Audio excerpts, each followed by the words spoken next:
हाय, नमस्कार छात्रों। मैं हूँ प्रकाश नायक, श्री सर्वोदय प्रौढ़शाला रेणेकोपा से। मैं आपके सामने एक पाठ लेकर आया हूँ।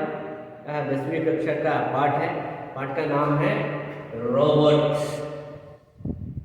रोबोट शब्द आप सुना है और रोबोट को देखा भी है फिल्म में और चित्र में, और रोबोट का काम भी आप देखा होगा। रोबोट शब्द को भी आप सुना है। इस पाठ का लेखक है डॉक्टर प्रदीप मुखोपाध्याय आलोक। प्रदीप मुखोपाध्याय आलोक, डॉक्टर प्रदीप मुखोपाध्याय आलोक। इस पाठ में मनुष्य का प्रभाव यंत्र से कभी भी कम नहीं होता। मनुष्य का काम मनुष्य करना पड़ता है। मनुष्य को इस दुनिया में सर्वश्रेष्ठ स्थान मिलता है, मिलेगा, मिलते रहेगा। यहाँ रोबोट से, इस पाठ में रोबोट कौन कौन सा काम आज कर रहा है, रोबोट से कौन कौन सा काम आज हो रहा है, इसका प्रभाव मानव जाति पर, मानव संकुल पर किस तरह प्रभाव पड़ रहा है, हो रहा है, इसके बारे में हम आज इस पाठ में देखते हैं। अब आप क्या करना है, आपके सामने 10वीं कक्षा की किताब रख लेना है। रखकर मैं क्या करता हूँ, कहता हूँ, वह काम आप करते करते जाना है। यानी एक्टिविटी, मैं जो एक्टिविटी देता हूँ वह एक्टिविटी आप करते करते आप जाना है।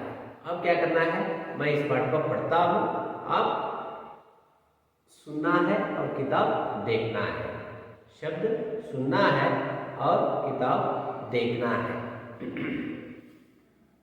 पाठ 12 रोबोट, डॉक्टर प्रदीप मुखोपाध्याय आलोक। डॉक्टर प्रदीप मुखोपाध्याय आलोक वर्षों से सक्सेना परिवार में काम कर रहा था साधोराम। अचानक एक आदमी एक दिन चलती बस से गिरकर उसे खतरनाक चोट आ गई। उसे अस्पताल में भर्ती कराना पड़ा। सक्सेना परिवार बड़ा था। बेटे बेटियों नाती पोती से घर में हमेशा रौनक और चहल पहल बनी रहती। साधोराम के अस्पताल पहुंच जाने से सभी की तकलीफें बढ़ गई। धीरज सक्सेना से परिवार वालों का यह दुख नहीं देखा गया। तभी परिवार के मुखिया के नाते उन्होंने कोई फैसला किया। इस फैसले के तहत अगले रोज वे रोबोटॉनिक्स कॉर्पोरेशन के कार्यालय जा पहुंचे। अब आप क्या करना है, मौन वाचन करना है। मौन वाचन करना है।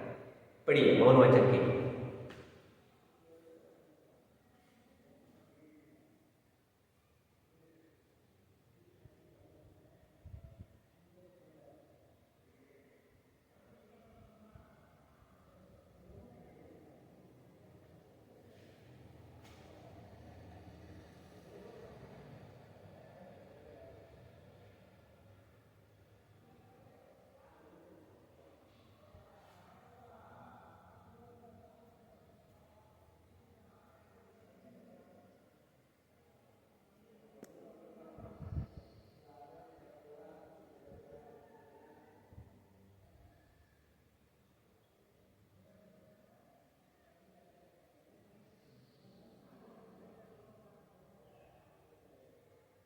मैं समझता हूं आप एक बार पढ़ चुके हो।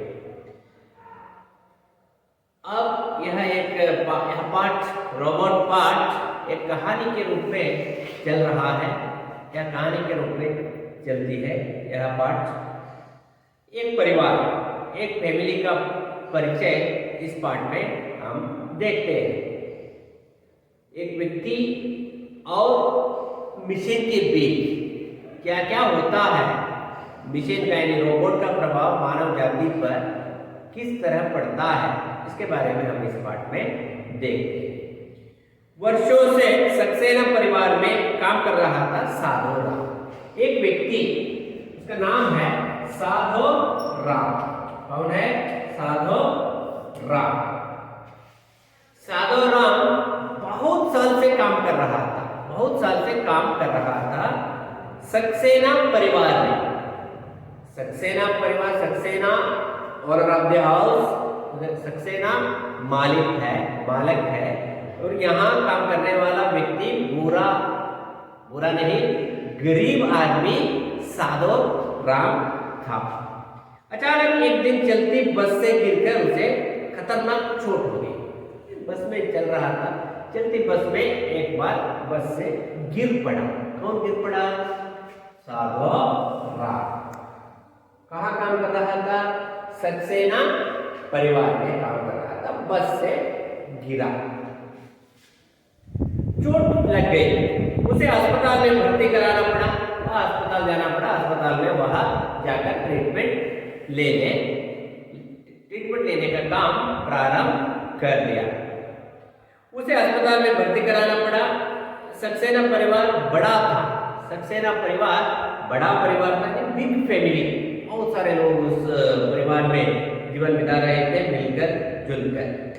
बेटे बेटियां, काका काकी, नाता पोती, चाचा चाची, भाई बहन, यानी छोटे बच्चों से लेकर बुढ़ों तक सब वहां खुशी से जीवन बिता रहे थे। नाता पोती से घर में हमेशा रौनक और चहल पहल बनी रहती। साधो राम के अस्पताल पहुंच जाने से सभी की तकलीफें बढ़ गई। पूरा काम करता था उधर, किधर? सक्सेना परिवार में पूरा काम करता था साधो राम, पर वह अस्पताल में है। अब क्या करना है? बहुत तकलीफें यानी प्रॉब्लम हो गई सक्सेना परिवार के लोगों को। साधो राम अस्पताल पहुंच जाने से सभी की तकलीफें बढ़ गई। धीरज सक्सेना से परिवार वालों का यह दुख नहीं सह गया। धीरज सक्सेना, उस सक्सेना परिवार का ओनर यानी बॉस, नहीं देखा गया। तभी परिवार के मुखिया के नाते उन्होंने कोई फैसला किया। एक फैसला लेता है, क्या करना है? उसने व्यक्ति को काम के लिए बुलाकर लाना या कोई एक फैसला लेता है। इस फैसले के तहत अगले रोज वे रोबोटिक्स कॉर्पोरेशन के कार्यालय जाते, यानी रोबोट ऑफिस को, रोबोट शोरूम को वहां जाने का निश्चय किया। ऑफिस का नाम क्या है? Robotics corporation. क्या है? रोबोटिक कॉर्पोरेशन जाने का निर्णय किया। अब क्या करना है? आप लोग मौन वाचन करना है। दूसरे पैराग्राफ में ना, उसको आप मौन वाचन कीजिए मन में। मैं क्या करता हूं, आप करते करते जाना है। मौन वाचन कीजिए।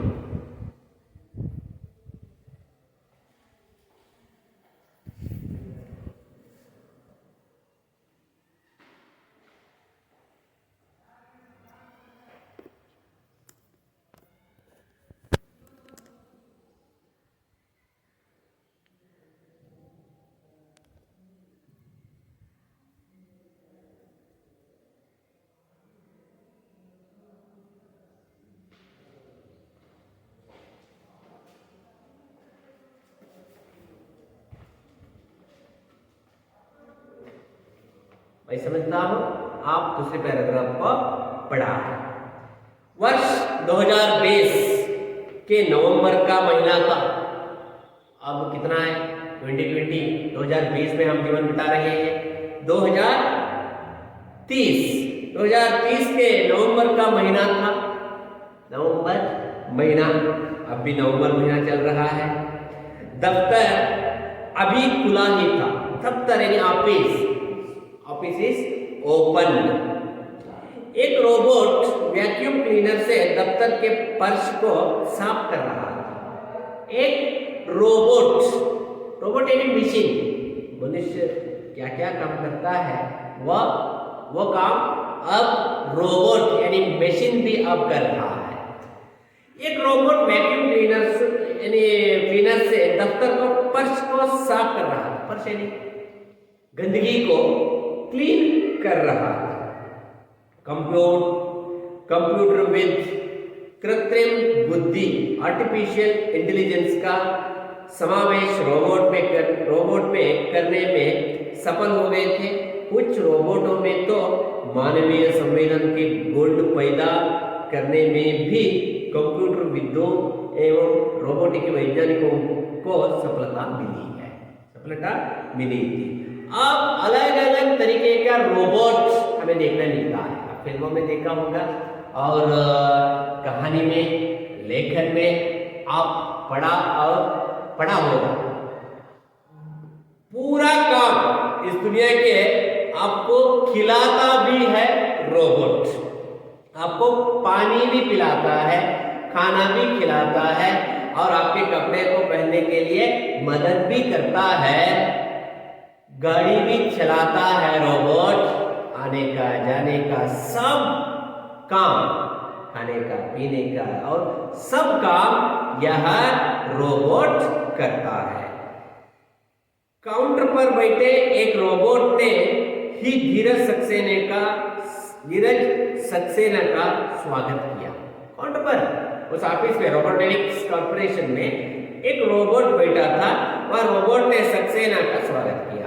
Please welcome, heartly welcome mister Saxena, इस तरह करके हाथ यानी में जान नहीं है फिर भी हाथ को ऐसा करके वेलकम करता है एक रोबोट।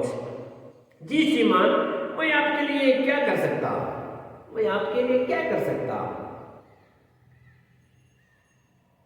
मैं क्या कर सकता हूं? आपको क्या चाहिए? आप इस शोरूम में क्यों आए हो? जी श्रीमान, मैं आपके लिए क्या कर सकता हूं? जवाब में धीरज सक्सेना बोले, मुझे घरेलू कामकाज करने के लिए एक बुद्धिमान रोबोट की जरूरत है। एक बुद्धिमान रोबोट की जरूरत, घर का काम करने के लिए मुझे एक इंटेलिजेंट, चालाक यानी बुद्धिमान रोबोट की जरूरत है। यह सुनकर काउंटर पर बैठा रोबोट बोला, लेकिन घरेलू कामकाज के लिए बुद्धिमान रोबोट क्यों? आप साधारण रोबोट से भी काम चला सकते हैं ना। घर में काम करने के लिए बुद्धिमान रोबोट की क्यों जरूरत होती है? आप नॉर्मल रोबोट से काम कराते हैं ना। बुद्धिमान रोबोट की जरूरत आपको क्यों है?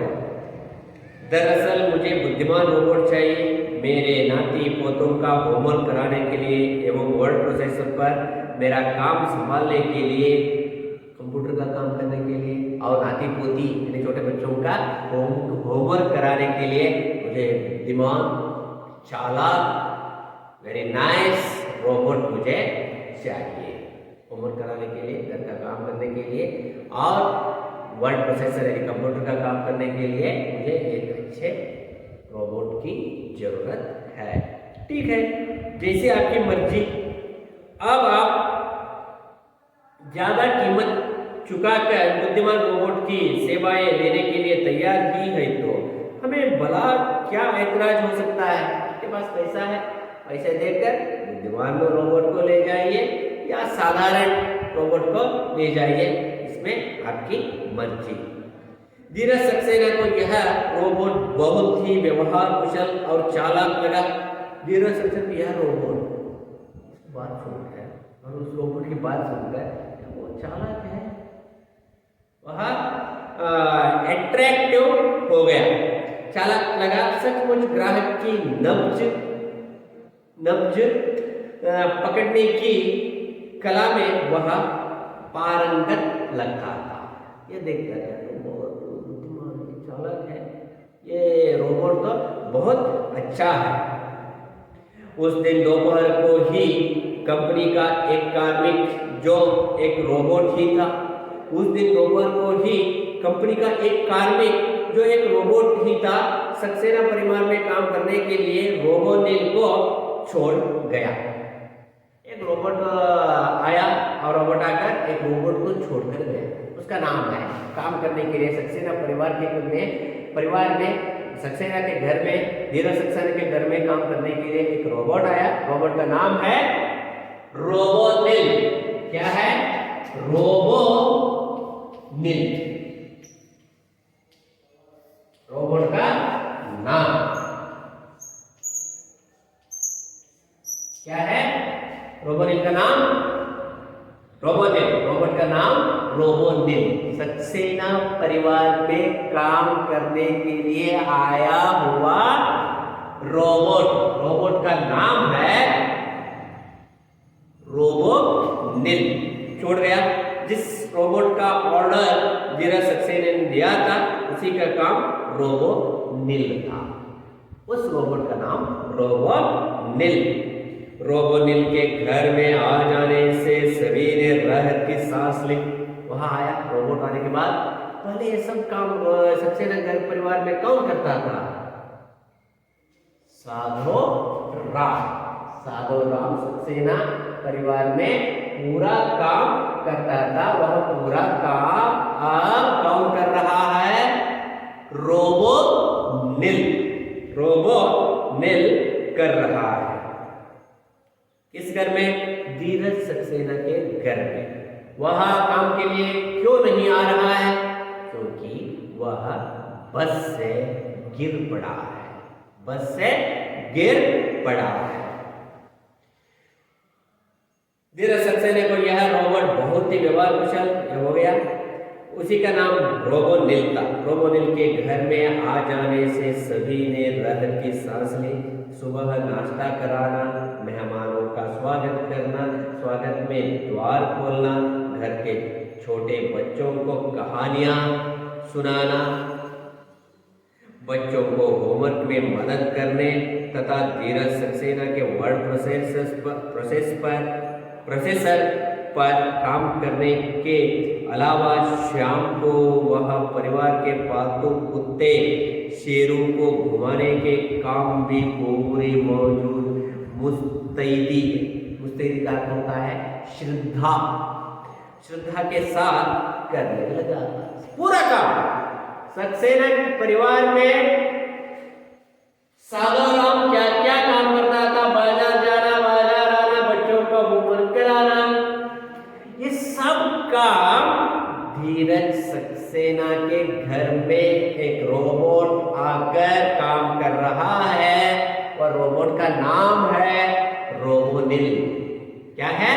रोबोनिल पूरा काम कर रहा है। कहानी सुनाना, अतिथियों का वेलकम करना और सुबह नाश्ता कराना, पूरा झाड़ू मारना, क्लीनिंग करना और वर्ड प्रोसेसर यानी कंप्यूटर के काम में हेल्प करना, ये पूरा काम एक मशीन यानी रोबोट। आप रजनीकांत का फिल्म देखा होगा, कितना सुंदर है। रोबोट के बारे में एक अच्छा फिल्म है रजनीकांत जी का। उसी रोबोट की तरह यहाँ सक्सेना, धीरज सक्सेना के घर में एक रोबोनिल पूरा काम कर रहा है और प्राणी एक कुत्ते को वॉकिंग ले जा रहा है। यह रोबोट एक पालतू कुत्ते शेरू, नहीं कुत्ते का नाम क्या है? शेरू। शेरू को वॉकिंग करने के लिए भी घूमने के लिए जा रहा है रोबोट। रोबोनिल रोज शाम को शेरू को टहलाने के लिए ले जाता था। ऐसे में एक दिन उसी की मुलाकात रोबोनिल से हो गई। एक दिन वॉकिंग के लिए जा रहा था, शेरू के साथ रोबोनिल जा रहा था। एक फ्रेंडशिप होता है उधर और एक रोबोट से। उस रोबोट का नाम है रोबोदी। उस रोबोट का नाम है रोबोदी। क्या है? रोबोदी। एक भी यह एक और एक रोबोट है, इसके साथ फ्रेंडशिप हो जाता है दोनों रोबोट के बीच। दोनों यानी रोबोनिल रोबोदी, रोबोनिल रोबोदी, दोनों के बीच फ्रेंडशिप होता है। ऐसे में एक दिन उसी की मुलाकात यानी विजिट, दोस्ती रोबोद्वीप से हो गई। रोबोद्वीप उसी मोहल्ले में रहने वाले शर्मा परिवार के कुत्ते। यह रोबोद्वीप कहाँ काम कर रहा था? शर्मा परिवार में। कहाँ? शर्मा परिवार में काम कर रहा था यह रोबोट का नाम क्या है? रोबोनिल। वह रोबोद्वीप सक्सेना परिवार में रोबोनिल, शर्मा परिवार में रोबोद्वीप काम कर रहा था। दोनों वॉकिंग करने के लिए यानी ठंडी हवा लेने के लिए रोबोद्वीप मुलाकात रोबोद्वीप से होगी। रोबोद्वीप इसी मोहल्ले में रहने वाले शर्मा परिवार के कुत्ते झबरू, शेरू और जबरू,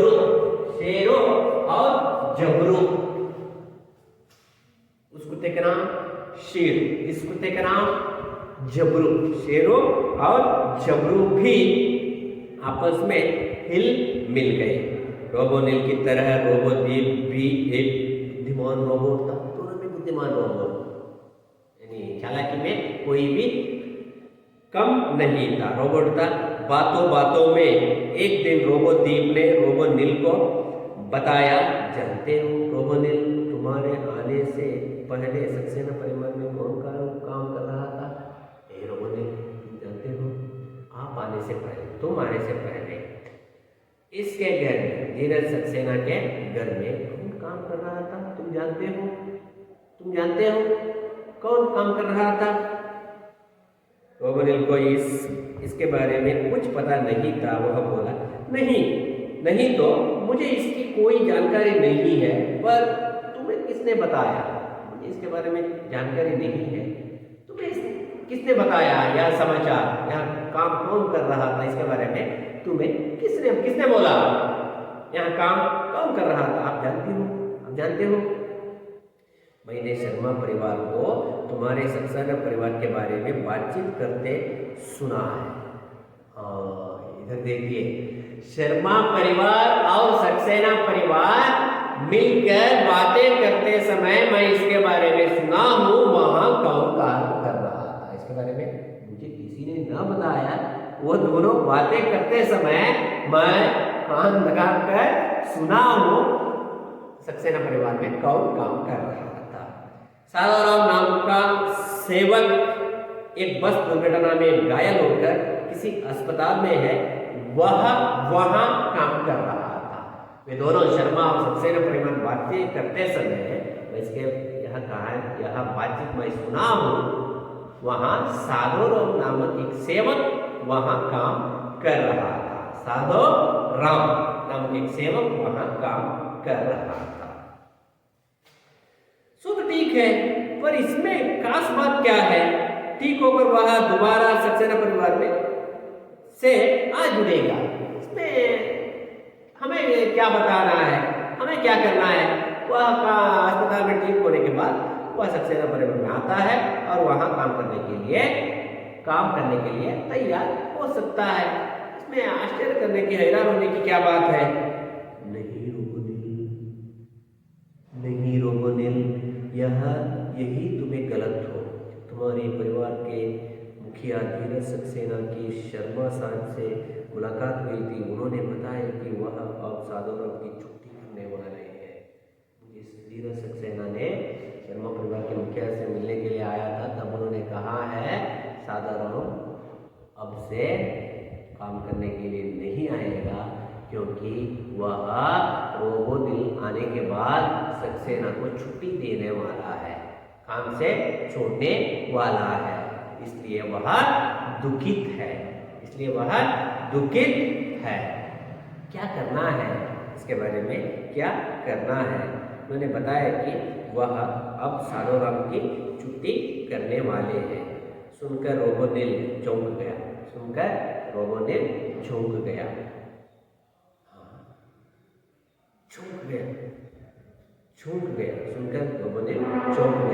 बोला, क्या कहा तुमने? वे लोग साधुराम की छुट्टी करने वाले हैं, पर क्यों साधुराम की छुट्टी करने वाले हैं? क्यों ऐसा क्यों कर रहे हैं? धीरज सक्सेना इस तरह का निर्णय डिसीजन क्यों ले रहा है? इसलिए कि तुम उन्हें बहुत भा गए हो। बूढ़े साधुराम को थोड़ा मुआवजा देकर वे उसको गांव भिजवा देंगे। तुम बहुत अच्छे काम कर रहे हो उसके घर पे, इसलिए वह प्रभावित हो गया है। इसलिए साधुराम को थोड़ा पैसा देकर, ज़्यादा नहीं, थोड़ा पैसा देकर वे उसके घर भेजना चाहता है, उसका घर भेजना चाहता है। मगर रोबोटिक, यह तो रोबोटिकी के नियम के विरुद्ध है। मगर रोबोटिक यह रोबोट नियम के, कानून के विरुद्ध है। इस तरह नहीं कर सकता धीरज सक्सेना। कोई रोबोट किसी इंसान को कैसे नुकसान पहुंचा सकता है? यह तो साधुराम के पेट पर लात मारना हुआ, नहीं हमें कुछ और करना होगा। नहीं प्रभुदेव, ये कानून के विरुद्ध है, ये कानून के विरुद्ध हम लड़ना है। कुछ ना कुछ साधुराम के अच्छाई के लिए, साधुराम को मदद करने के लिए हम कुछ ना कुछ करना पड़ता है। पेट पर लात मारना हुआ, नहीं हमें कुछ ना कुछ करना पड़ता है। रोबोनिल की बात सुनकर रोबोनिल द्वीप बोला। रोबोनिल की बात सुनकर रोबोद्वीप कहता है, वैज्ञानिक एवं विज्ञान लेखक आइजैक आसिमोव के रोबोटिकी के नियम के खिलाफ तो यह है कि कोई रोबोट किसी इंसान के नुकसान का कारण बने। साथ साथ मानवीय नजरिए से भी यह गलत है कि हमारे कारण किसी भी इंसान की नौकरी को खतरा पहुंचे। वैज्ञानिक साइंटिस्ट, वैज्ञानिक एवं विज्ञान लेखक, एक लेखक कहते हैं रोबोटिक रूल्स के बारे में लिखते समय उस लेखन में कहते हैं, उसका नाम है आइजैक आसिमोव। आइजैक आसिमोव कहते हैं रोबोटिक यानी मशीन से किसी एक व्यक्ति का काम नहीं चलना है, यानी नहीं जाना है।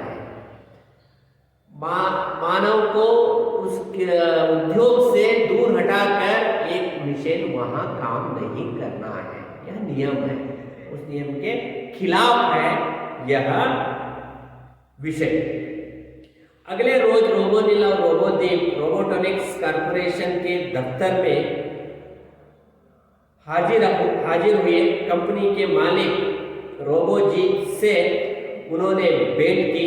अगले रोज रोबोनिल और रोबोद्वीप रोबोटॉनिक्स कॉर्पोरेशन के दफ्तर में हाजिर हुए। वे दोनों रोबोनिल और रोबोद्वीप कुछ मदद करने के लिए, किसको मदद करने के लिए? साधुराम को मदद करने के लिए दोनों रोबोटॉनिक कॉर्पोरेशन के दफ्तर में चले जाते हैं। कंपनी के मालिक रोबोजीत से उन्होंने भेंट की। मालिक ओनर ऑफ द शॉप रोबोजीत, और एक रोबोट का नाम है रोबोजीत।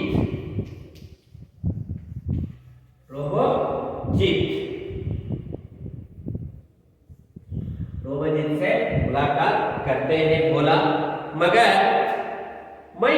रोबोजीत से बोला, मगर मैं क्या कहूं, मैं तो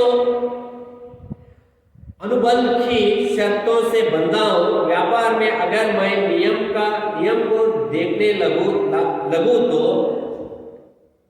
कर लिया मैंने धंधा, मैं तुम लोगों की कोई मदद नहीं कर सकता। मैं तो व्यापारी हूं, मैं व्यापार करने के लिए बैठा हूं, इसलिए मैं आपको कुछ मदद नहीं कर सकता।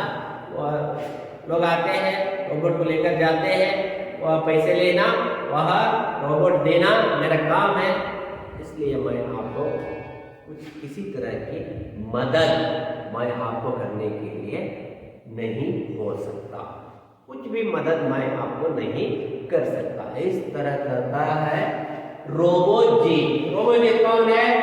रोबोटॉनिक कॉर्पोरेशन का मालिक यानी ओनर।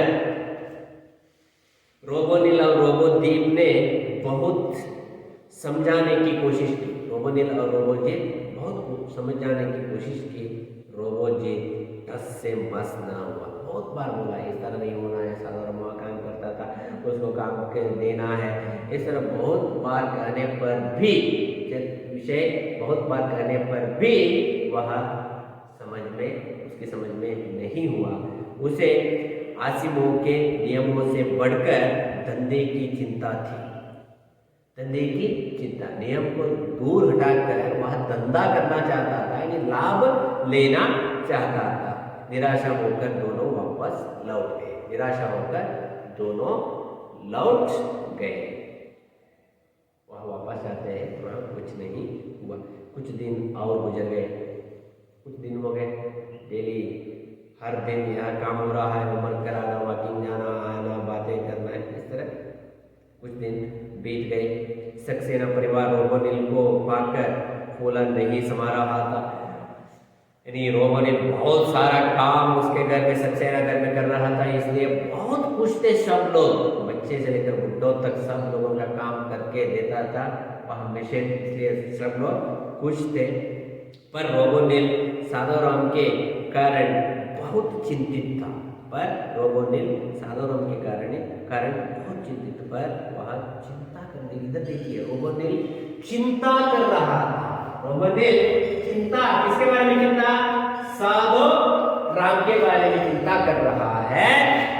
एक मिशन पर लोग चिंता नहीं कर रहे, लोगों को क्या हो रहा है, सब काम हो रहा है घर में, पर एक मिशन मानव के बारे में, एक सेवक के बारे में, नौकर के बारे में चिंता कर रहा है। यह सोचने की बात है।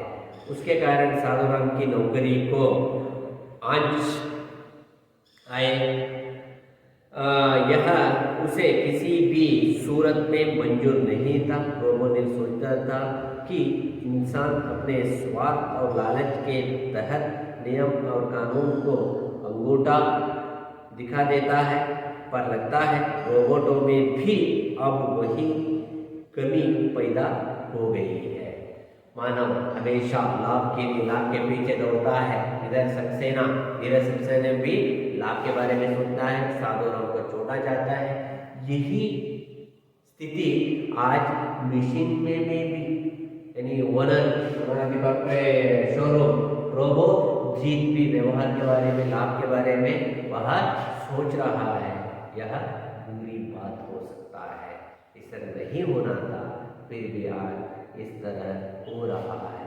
यह अच्छी बात नहीं है। चिंता कर रहा है, यहाँ रोबोनिल चिंता कर रहा है साधुराम के जिंदगी के बारे में। एक मिशन, अब कल्पना कीजिए, या आज की कथा नहीं है, 2020-30 में, 2030 में यह हो सकता है। कल्पना करके लेकर डॉक्टर प्रदीप मुखोपाध्याय आलोक ने कल्पना करके इस पाठ को लिखा है।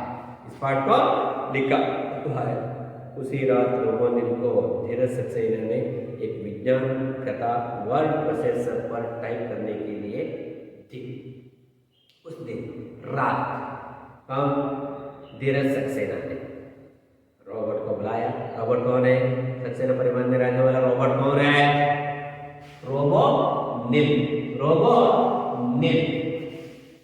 रोबोनिल को बुलाया और कंप्यूटर में टाइप करने के लिए कहा। कथा संक्षेप में इस प्रकार थी। एक घर में नौकर को, जो किसी जानलेवा बीमारी से पीड़ित था, निकालकर उसी की जगह पर एक रोबोट को रख दिया जाता है। किसी तरह रोबोट को इस बात की जानकारी मिल जाती है तो वह रोबोटिक संघ से संपर्क साधकर संघ को सारी बातों से अवगत कराता है। संघ रोबोटों की हड़ताल की घोषणा कर देता है। अंततः समझौता इस बात पर होता है कि उस नौकर को घर में फिर से रख लिया जाएगा। और कहानी का सार क्या था? एक नौकर वहां काम कर रहा था, उसको तो काम से हटाने का निर्णय ओनर लेते हैं। यह समाचार सुनकर एक रोबोट हड़ताल यानी स्ट्राइक करने के लिए कोशिश करता है और अंत में नौकर को काम पर आने का यह स्टोरी को टाइप करते करते करते करते और एक विचार आइडिया करता है यहाँ रोबोनिल। स्ट्राइक करने का आइडिया करता है यहाँ रोबोनिल। कहानी टाइप करके रोबोनिल की धात्विक और तारों भरे परिपंथ वाली खोपड़ी में एकाएक मानो नीली रोशनी आ गई। यह कहानी टाइप करते करते करते फ्लैश हो जाता है। कुछ इसमें है, इस कहानी के अंदर है, विषय है। इसी तरह हम करें तो साधारण को नौकरी दे सकते हैं। इस तरह फ्लैश आइडिया निकलती है किसके मुंह पे? किसके मुंह पे? रोबोनिल के मुंह पे, दिमाग में। अगले रोज ही रोबोद्वीप के साथ वह संघ के कार्यालय जा पहुंचा। सब बातें सुनकर अध्यक्ष ने संघ की कार्यकारिणी की आपातकालीन बैठक बुलाई। अगले रोज ही रोबोद्वीप के साथ यह संघ के कार्यालय जा पहुंचा। सब बातें सुनकर अध्यक्ष ने संघ की कार्यकारिणी की आपातकालीन बैठक बुलाई। बैठक में तय हुआ कि सभी रोबोटिक कंपनियों के नाम काम करने वाले रोबोटों की हड़ताल का आह्वान कर दिया जाए। पूरे गांव में, शहर में काम करने वाले सब रोबोट को बुलाना, हम स्ट्राइक करने वाले हैं। आज से हड़ताल करने के लिए निर्धार यानी डिसीजन लिए हैं, इसलिए हम आज से काम नहीं करते। इस तरह एक मीटिंग करके, सोचिए 2023 में काल्पनिक गेस करके, कल्पना करके इस पाठ को लिखा है। अब क्या करना है? हड़ताल करने के लिए तैयार हो जाते हैं रोबोनिल, रोबोद्वीप और सब रोबोट।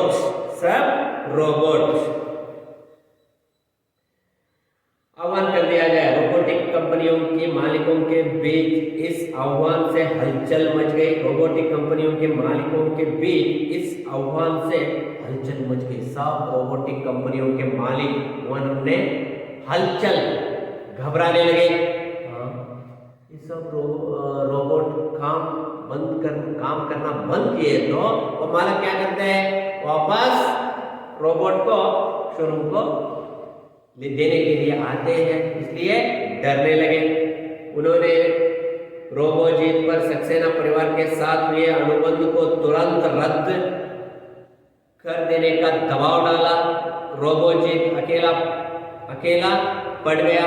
मजबूरन उसे धीरज सक्सेना के साथ अपने अनुबंध को तुरंत रद्द करके रोबोनिल को वापस बुलाने की बात माननी पड़ी। स्ट्राइक हो जाता है और अंत में रोबोनिल वापस अपने शोरूम में, मालिक के दुकान में आकर बैठ जाता है। वहां साधारण काम करने के लिए आने के लिए रास्ता क्लियर हो जाता है। मजबूरन उसे धीरज सक्सेना के साथ अपने अनुबंध को तुरंत रद्द करके रोबोनिल को वापस बुलाने की बात माननी पड़ी। कॉन्ट्रैक्ट्स धीरज सक्सेना और रोबोटिक कंपनियों के बीच जो कॉन्ट्रैक्ट हुआ था, उस कॉन्ट्रैक्ट को रद्द करने का फैसला होता है और वापस रोबोनिल शोरूम पे, दुकान पे आ जाता है। धीरज सक्सेना को जब यह सब पता चला तो उनके हाथों के तोते उड़ गए। यह सच था कि उन्होंने साधो राम को नौकरी से निकालने का फैसला कर लिया था, पर बदले हुए हालत में उन्हें मजबूर होकर रोबोटिक संघ के अध्यक्ष के पास जाकर यह गुजारिश करनी पड़ी कि जब तक साधो राम पूरी तरह से ठीक नहीं हो जाता है, तब तक रोबोनिल उसके पास काम करता रहेगा।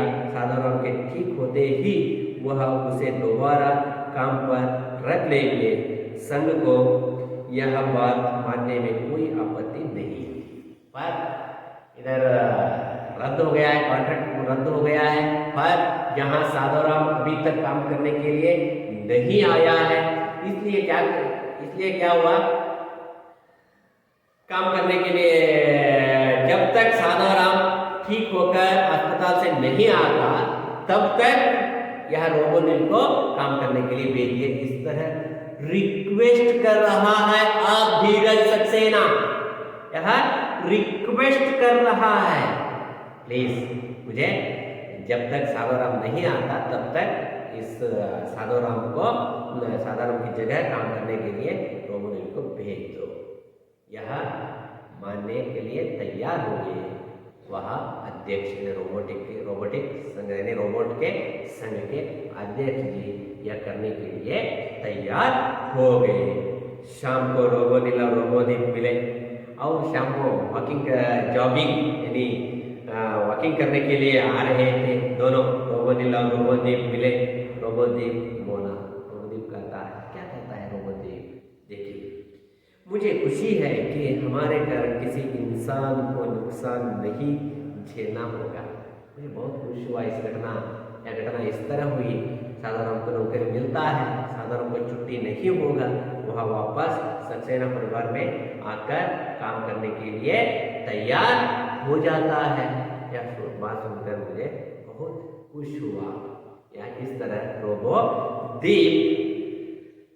रोबोनिल और रोबोदीप मिले। रोबोदीप रोबोनिल से कहता है, इससे पता चलता है मशीन में भी, यंत्र में भी हम क्या करते देखते हैं, प्यार की भावना, अच्छी भावनाओं को देखते हैं, अच्छी भावनाओं को देखते हैं। ये है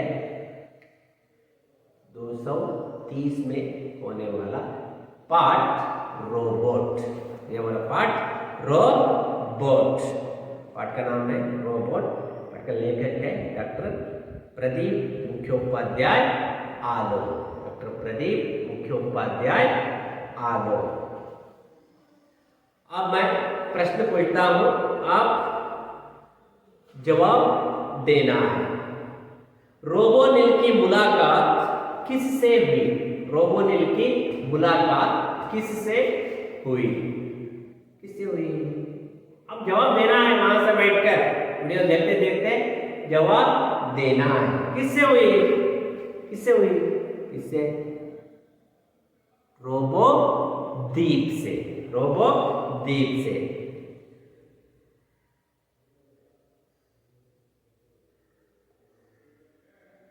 शर्मा परिवार के कुत्ते का नाम झबरू। क्या था?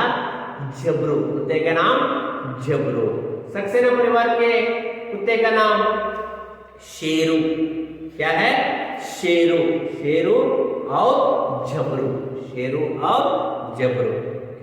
सक्सेना परिवार में कौन काम कर रहा था?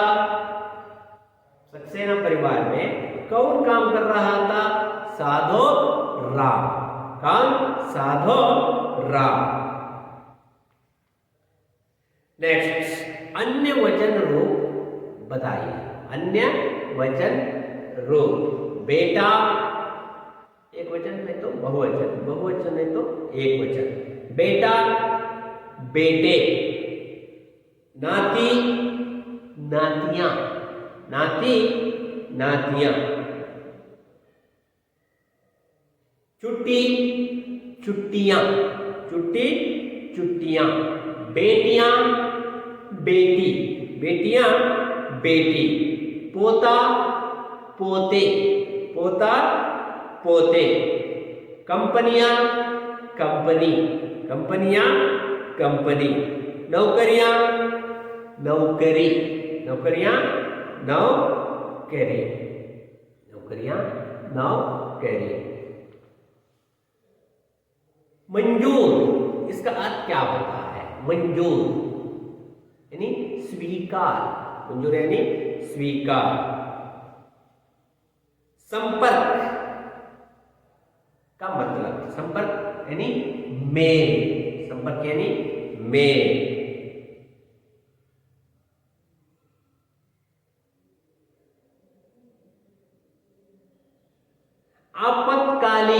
इसका अर्थ क्या होता है? आपातकालीन यानी संकट काल का, यानी संकट काल का।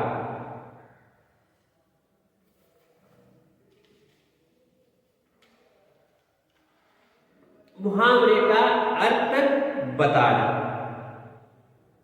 आंख खुलना, इसका अर्थ क्या होता है? आंख खुलना यानी ज्ञानोदय होना। क्या है? ज्ञानोदय होना। फूला न समाना, इसका अर्थ क्या होता है? फूला न समाना यानी बहुत खुश होना। क्या होना? बहुत खुश होना। ये है आज का पाठ रोबोट। आज का पाठ रोबोट। पाठ का लेखक है डॉक्टर प्रदीप मुखोपाध्याय आलो। अब तो पाठ समाप्त हो गया है। अब आपका काम है क्या करना है? नोट्स में बहुत सुंदर तरीके से नोट्स में इस प्रश्नों के, इस पाठ में, पाठ के अंत में दिए गए प्रश्नों को बहुत सुंदर तरीके से जवाब लिखना है। इतना है। यह नोट्स आपको परीक्षा में काम आ सकता है, इसलिए इस पाठ के प्रश्नों को नोट्स में जवाब लिखिए। Okay, thank you.